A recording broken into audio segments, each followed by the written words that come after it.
우리 행복한 교회 성도 여러분, 잘 이기고 계시지요? 이 시간 집이 되었든 또 아니면 다른 장소가 되었든 여러분 하나님께 예배하는 시간이기 때문에 마음을 구별해 주시고 또 생각도 구별해 주시고 특별히 시간과 장소도 구별하셔서 하나님께 진정한 충만한 예배를 드릴 수 있기를 주님의 이름으로 축원합니다. 우리 찬송가 23장을 찬양하십니다.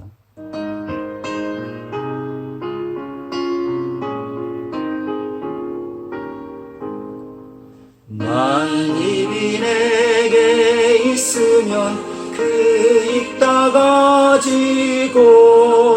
내 구주 주시는 종을 늘 찬송하겠네. 내 은혜로신 하나님 날 도와주시고 그 크신 영광 널리 펴 알게 하소서.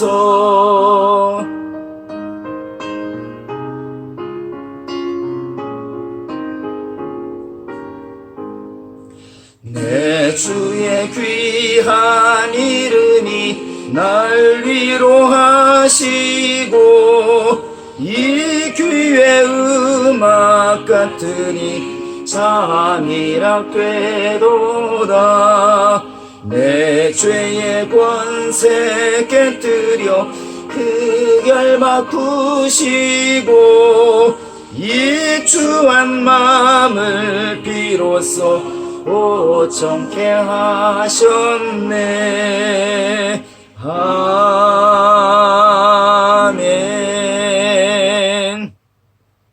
살아계신 우리 하나님 아버지, 오늘도 우리 예배를 받아 주시옵소서.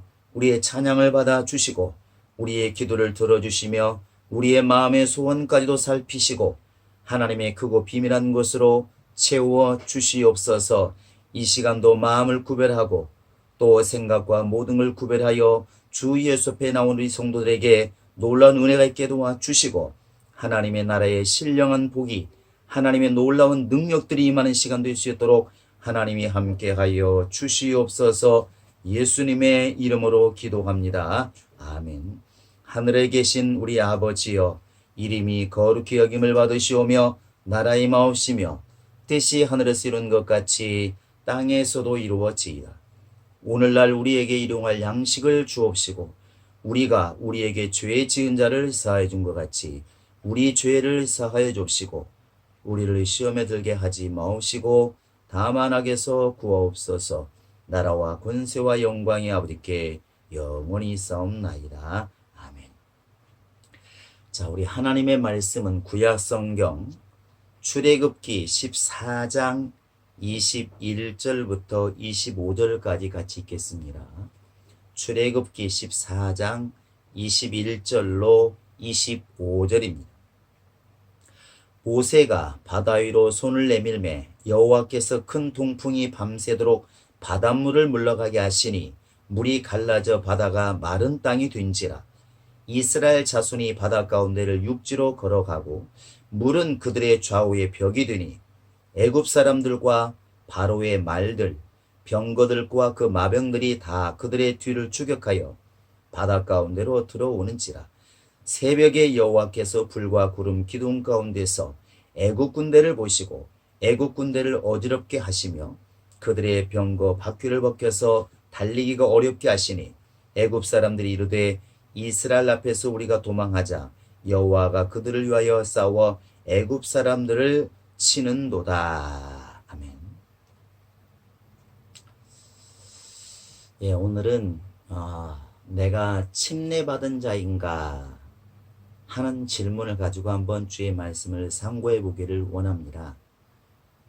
우리 예수님은 니고데모에게 구원에 대해서 말씀하실 때에 너가 물과 성령으로 거듭나지 아니하면 바로 이제 구원에 이르를 수가 없다, 이렇게 말씀을 하셨습니다. 결국 물과 성령으로 거듭나는 것, 이것이 우리에게는 매우 중요한 문제입니다. 인간이 동물과 다른 것은 동물들은 그냥 주어진 환경 안에서 살아갑니다. 그러나 우리 인간은 생각과 마음이 있어서 아무리 환경이 좋고 형통하다 할지라도 마음이 편하지 않으면 절대로 행복할 수가 없습니다. 우리가 이 세상에 믿지 않는 사람과 믿는 사람이 섞여 살고 있지만 우리가 그들과 생각이 같다면, 믿지 않는 자와 믿는 자가 생각이 같다면 믿는 자라고 하는 그런 구별됨이 어디에 있겠습니까? 같은 음식을 먹고 같은 세상에 살고 있어도 가치관은 분명히 다른 겁니다. 침례받지 않는 사람과 침례받은 사람이 분명히 무언가는 달라야 될 것이고, 성령 받은 사람과 성령 받지 않는 사람의 세상을 바라보는, 또 믿음을 바라보는 눈은 분명히 달라야 된다고 생각을 합니다. 오늘 이 말씀은 바로 이제 이스라엘 백성들이 지긋지긋하게 그 종살이했던 애굽을 떠나서 하나님이 이끌어 주심에 따라서 이제 가나안 땅으로 출발하는 과정 중에 있는 사건입니다. 유월절도 있었고 10가지 재앙도 있었지만 이스라엘 백성들에게 있어서 이 홍해 바다를 건너는 것만큼 아마 큰 기쁨이 있었을까 생각이 듭니다. 사람이라는 것이 같은 나라에 있으면서 핍박을 당하면서 약간 구별되는 것과 그 사람들과 완전히 이제 분리되는 것은 전혀 다르죠. 요즘에 코로나로 인해서 외국에서도 한국 사람들이 많이 비행기로 들어오는데 그 떠나기 직전까지 얼마나 마음이 불안할까. 그러나 나를 떠나는 비행기 딱 싣고 비행기가 떠나는 순간에 그 마음은 분명히 다르지 않겠습니까? 이스라엘 백성들이 홍해바다 앞에 왔을 때 우왕좌왕하다가 하나님의 홍해바다에 길을 내어서 이렇게 건너게 되는데, 이스라엘 백성들만 건너는 게 아니라 사실은 그 뒤에 따라오는 애국 군대는 다 수장되게 됩니다. 그걸 눈으로 목격하면서 이제 완벽한 해방이구나. 드디어 애굽에서 완전히 벗어났구나. 아마 이것을 마음으로도 확신하게 되었을 것이고 눈으로도 보게 되었을 것입니다. 오늘날 우리가 이제 이 홍해에 대해서 바로 해석하는 바는 고린도전서 12장 바로 이제 10장 1절 2절에 보시면 이 홍해 바다를 건너는 것이 침례다 이렇게 되어 있습니다. 물론 침례냐 세례냐 이런 용어의 문제, 물속에 잠기는 것이 옳으냐 또 뿌리는 것이 옳으냐 이런 방식의 문제가 많이 있지만 이번 시간에는 우리가 그런 걸 넘어서서 침례의 의미를 좀 보고자 원합니다. 분명히 이스라엘 백성들은 몸으로 홍해 바다를 건넜지만 하나님께서 영적인 눈으로 보실 때에는 바로 예수의 피로 거듭난 사람들이 바로 홍해 바다를 건너므로 바로 이제 자기가 구원받은 표를 갖게 되었다 이렇게 주님 말씀하시는 겁니다. 오늘 우리는 지금 예수를 영접한 다음에 우리는 이렇게 침례를 받게 됩니다. 주 예수의 이름으로 침례를 받습니다. 침례는 예수 그리스도와 연합이라는 것을 우리는 누구나 이렇게 알고 있죠. 침례는 두 가지를 염두에 두셔야 됩니다. 하나는 물 침례가 있고 하나는 성령 침례가 있습니다. 그 예수님께서도 이 사도행전 1장 5절을 보시면 너희가 몇 날이 못되어 성령으로 침례를 받으리라 이렇게 말씀하셨고, 마태복음 28장에서는 너희가 전 세계에 있는 모든 민족을 제자로 삼아 가르쳐 지키게 하고 주 예수 이름으로 침례를 주라. 성부와 성자와 성령 이름으로 침례를 주라. 이렇게 말씀하셨습니다.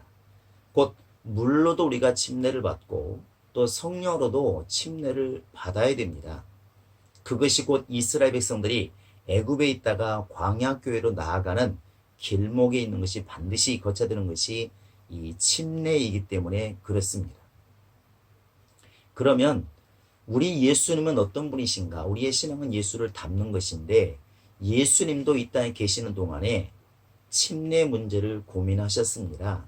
첫째는 요한에게 침례를 받는 것이었습니다. 그래서 요한에게 네가 나에게 침례를 주어라. 그래서 하나님의 의를 이루자 이렇게 말합니다.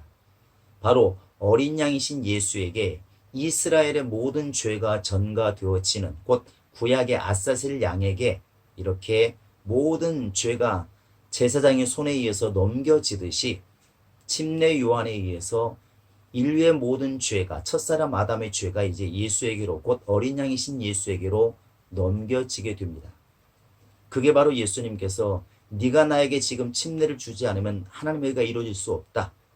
그러니까 나에게 침례를 주어서 하나님의 의를 이루자 이렇게 말씀하십니다. 그것이 바로 죽는 일이었습니다. 그래서 요한은 예수님에게 바로 머리에 얹어 기도하시고 바로 모든 죄를 전가하고 보라 이가 바로 우리의 모든 죄를 지고 가는 하나님의 어린 양이로다 이렇게 이제 증거를 합니다. 예수님이 이 땅에 계시는 동안에 늘 자신이 인류의 죄를 지고 가는 어린 양이라는 것을 잊지 않습니다. 그래서 마태복음 20장 28절에서도 나는 죽으러 왔다 이렇게 이제 말씀하시죠. 그런데 진짜 그가 바로 죽음은 바로 십자가상의 죽음이었습니다. 우리는 십자가의 죽음 이렇게 말을 하지만 누가복음 12장 50절에 보시면 예수님이 이렇게 말씀하십니다.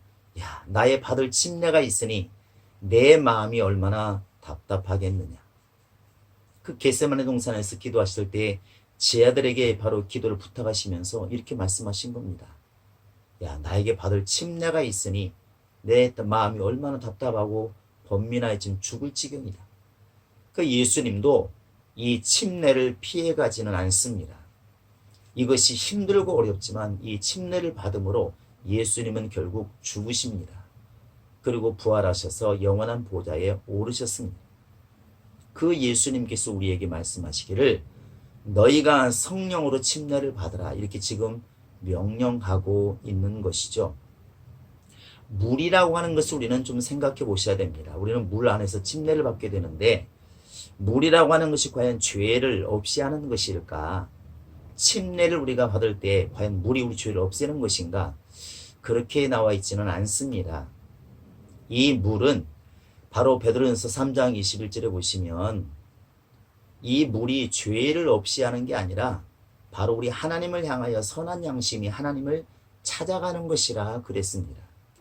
이스라엘 백성들이 홍해바다를 건넜기 때문에 죄가 없어진 것이 아니고 죄는 바로 예수 그리스도를 통해서 없어진 겁니다. 곧 유월절을 지킴으로 바로 애굽 땅에 내렸던 하나님의 징계가 넘어간 것이죠. 침례는 내가 바로 그곳에서 애굽에서 구원을 받았다고 하는 표가 되는 겁니다. 그래서 이 침례가 바로 구원의 표니 이렇게 베드로가 말하고 있는 것은 그 앞에 노아 홍수를 이야기하면서 이 물이 뭐냐? 물은 곧 우리가 구원받았다는 표다 이렇게 말을 합니다.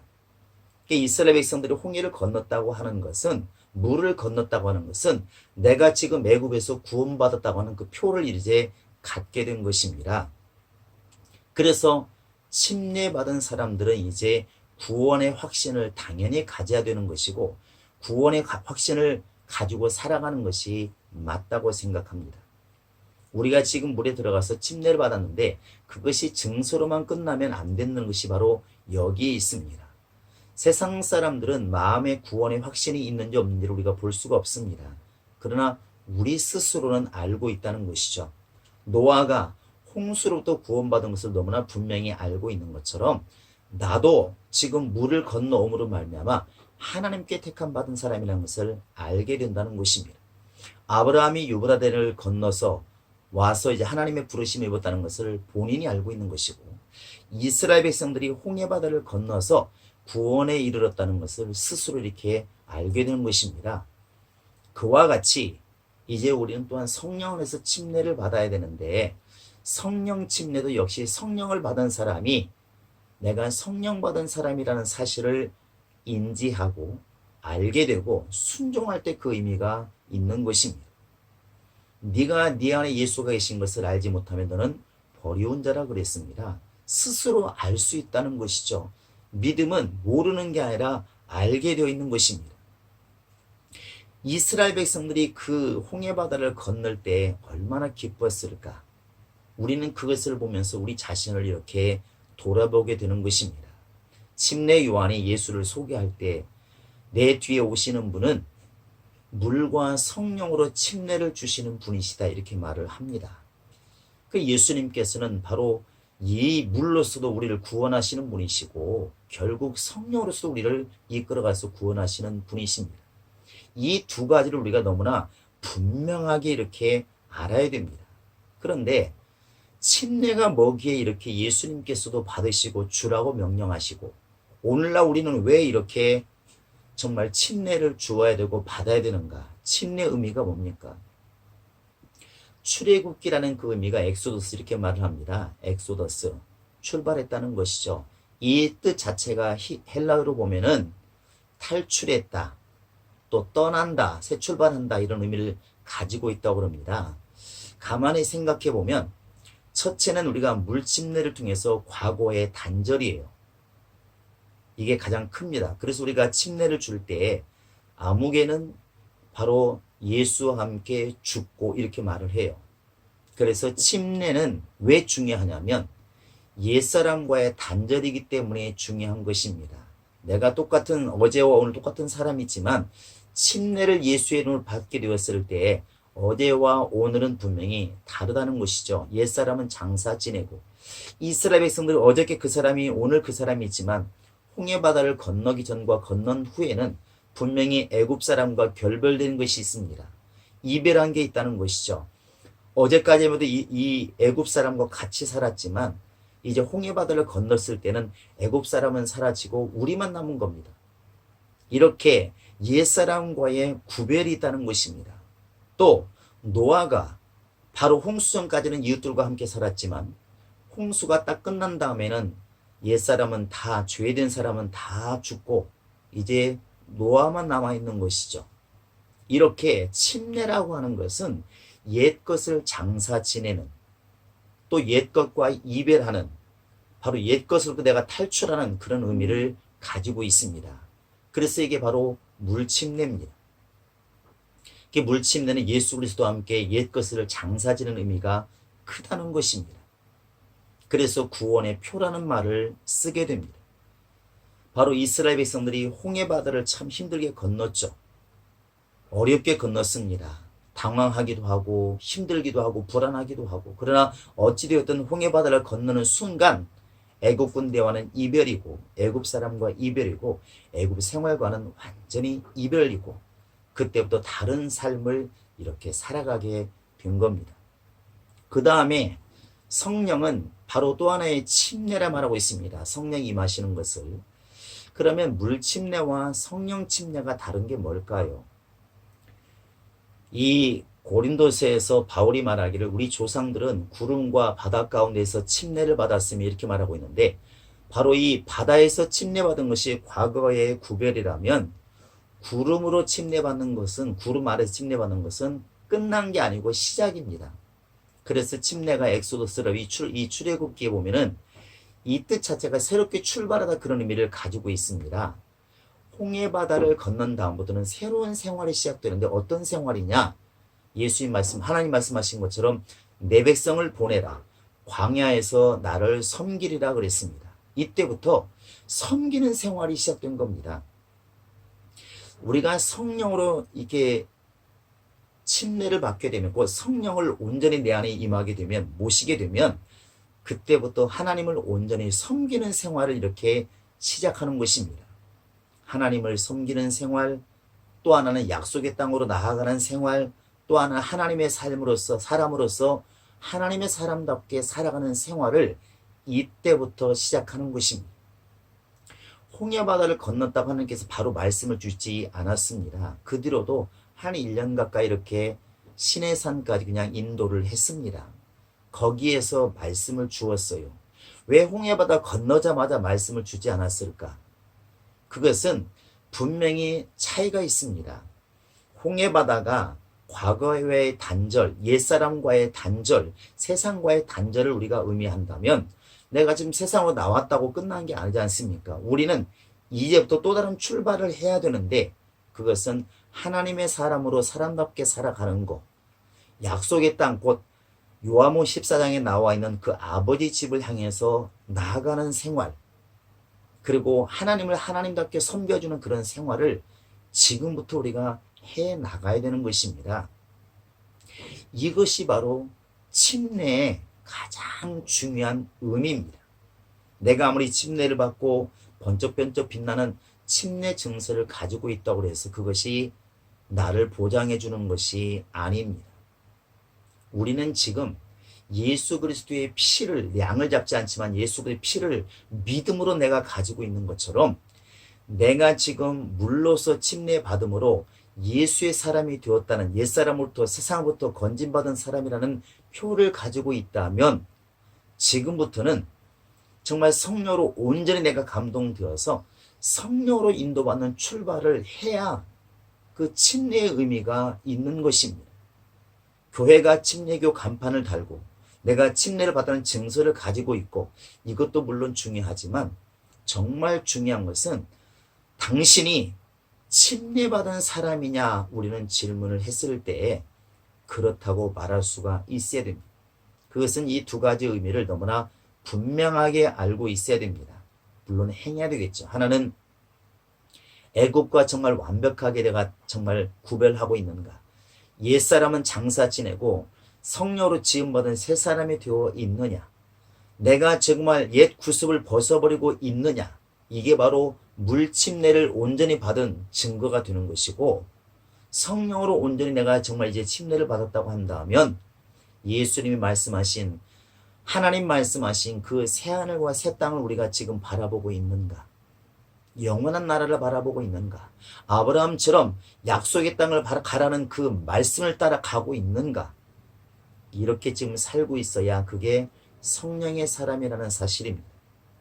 그래서 우리는 지금 물로서 침례받고 성령으로서 침례받은 사람들은 이 세상에 같이 몸을 두고 살고 있어도 영과 마음은 전혀 다른 세계에 살고 있는 것입니다. 가치관이 다르다는 것이죠. 세상 사람들은 이곳이 모든 것이기 때문에 이 땅에 소망을 두고 땅의 것으로 만족하려고 하고 땅의 것에 소망을 두고 살고 있습니다. 그러나 우리는 지금 물로서 옛사람을 장사 지냈고 성령으로서 새 출발을 했습니다. 멈춰 있는 게 아니라 출발을 하고 있다는 것이죠.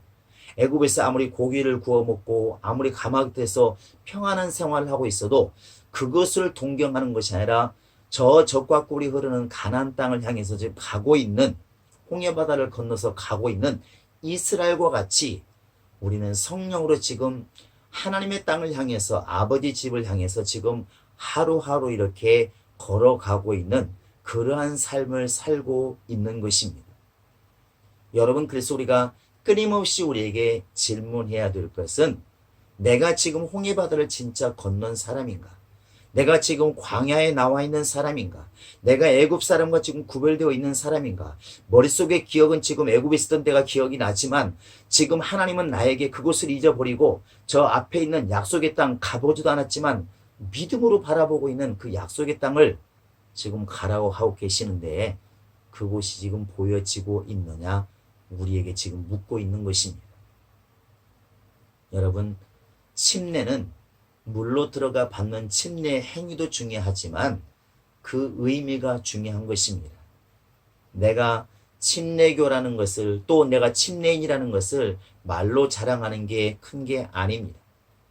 만약 그렇게 되어버리면 정말 옛사람과 단절하지 못하고 옛 생활과 단절하지 못하고 하나님을 찾아가는 생활도 하지 않고 하나님의 땅을 바라보고 소망 가운데 살지 않는다면 우리는 역시 바리새인의 길을 걸을 수밖에 없습니다. 그들도 나름대로 11조를 잘 드렸고 안식일을 잘 지켰습니다. 지금 우리는 말하면 명령을 따라 침례도 받고 침례 증서도 가지고 있고 난 침례받은 사람이라고, 또 장로교는 세례받은 사람이라고 당당히 말할 것입니다. 그러나 예수님은 이렇게 말씀하십니다. 네가 물로도 침례를 받지만 네가 더 중한 침례의 의미를 알지 못하면 그건 아무것도 아니다. 그게 바로 외식이다. 이렇게 말씀하시는 겁니다.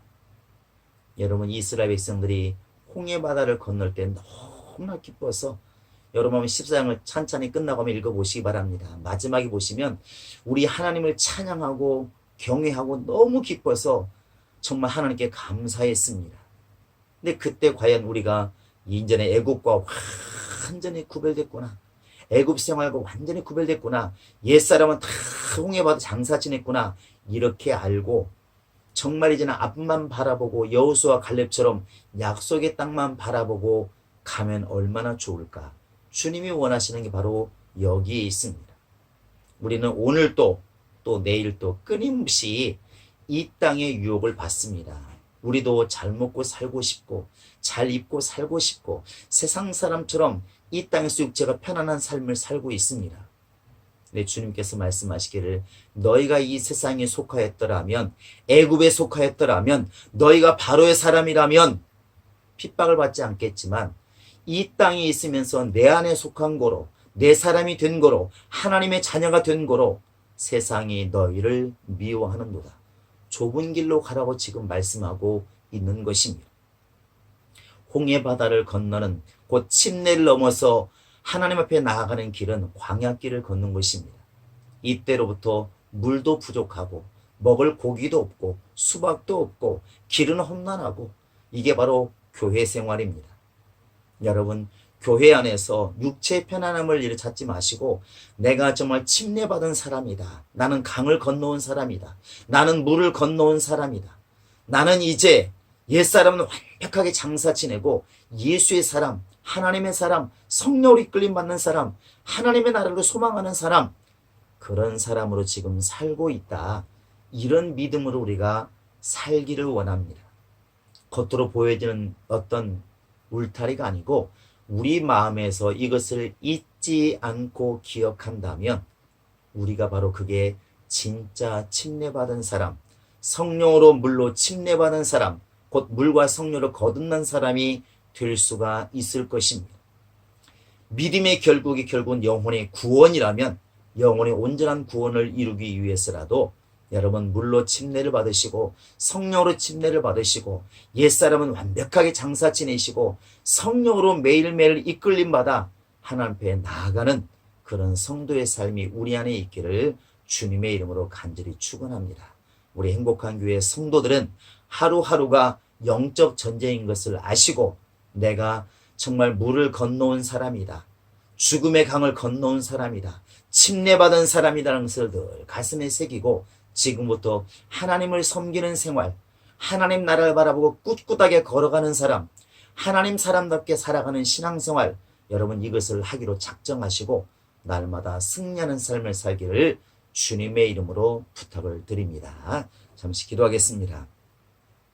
하나님 아버지, 이스라엘 백성들이 걸어온 길은 우리 영적 생활의 그림자요, 또 우리가 해야 할 것을 보여주는 간접적인 아버지는 표입니다. 이스라엘 백성들이 홍해를 건너므로 인해서 바로와 그의 신하들과 완전히 결별된 것처럼 애국과 완전히 결별된 것처럼 우리가 물로 침례를 받을 때 옛사람은 장사 지냈다고 고백한 것처럼 우리가 물침례를 받음으로 옛사람은 완벽하게 장사 지내게 도와 주시옵소서. 옛 구습을 벗어버리게 도와 주시옵소서. 예수 없이 살던 모습들을 다 벗어버리게 도와주시고 이제는 성령으로 침례받아 새로운 삶을 살게 하여 주시옵소서. 이스라엘 백성들이 홍해바다 건넌 다음부터 구름 기둥과 불 기둥으로 인도받아서 하루하루 살았던 것처럼 우리는 하루하루 모든 삶이 성령으로 인도받는 삶을 살게 도와 주시옵소서. 성령의 지시를 받아 정말 주의를 감당하게 도와주시고 성령의 말하게 하심을 따라 말하게 도와주시고 성령의 기도하심을 따라 기도하게 도와주시되 성령께서 우리를 위해서 끝없이 간구하신다 말씀해 주었사오니 우리의 연약함을 감당하시는 성령 앞에 오늘 또 순종하게 도와주시고 내일 또 순종하게 도와주시고 우리가 이제는 침례받은 사람으로서 하나님의 나라를 바라보고 살아가게 도와주시고 예수 믿는 사람답게 살게 도와주시고 주의 명령을 가지고 살게 도와주시고 날마다 세상 사람과는 다른 신앙의 길을 걸어갈 수 있도록 믿음의 길을 걸어갈 수 있도록 말씀 따라 성령 따라 살아갈 수 있도록 하나님이 함께 하시고 인도하여 주시옵소서. 오직 하나님의 역사가 우리와 함께하게 도와주시고 우리 교회와 함께하게 도와주시고 성도들의 가정에도 복임하게 도와주시고 성도들의 삶 속에 주의 복이 임할 수 있도록 인도하여 주시옵소서. 예수님의 이름으로 기도합니다. 아멘. 하늘에 계신 우리 아버지여, 이름이 거룩히 여김을 받으시오며 나라의 마옵시며 뜻이 하늘에서 이룬 것 같이 땅에서도 이루어지이다. 오늘날 우리에게 일용할 양식을 주옵시고 우리가 우리에게 죄 지은 자를 사하여 준 것 같이 우리 죄를 사하여 주옵시고 우리를 시험에 들게 하지 마옵시고 다만 악에서 구하옵소서. 나라와 권세와 영광이 아버지께 영원히 있사옵나이다. 아멘. 이제는 우리 주 예수 그리스도의 은혜와 하나님 아버지의 극진하신 사랑과 성령의 교통하심과 감동하심과 그의 인도하심이 이제는 침례받은 것을 알고 시인하고 이제는 성령을 따라 온전한 침례를 받아 성녀로 살기로 작정하는 모든 심령들 머리 위에 지금으로부터 영원토록 함께 있을지어다. 아멘. 감사합니다.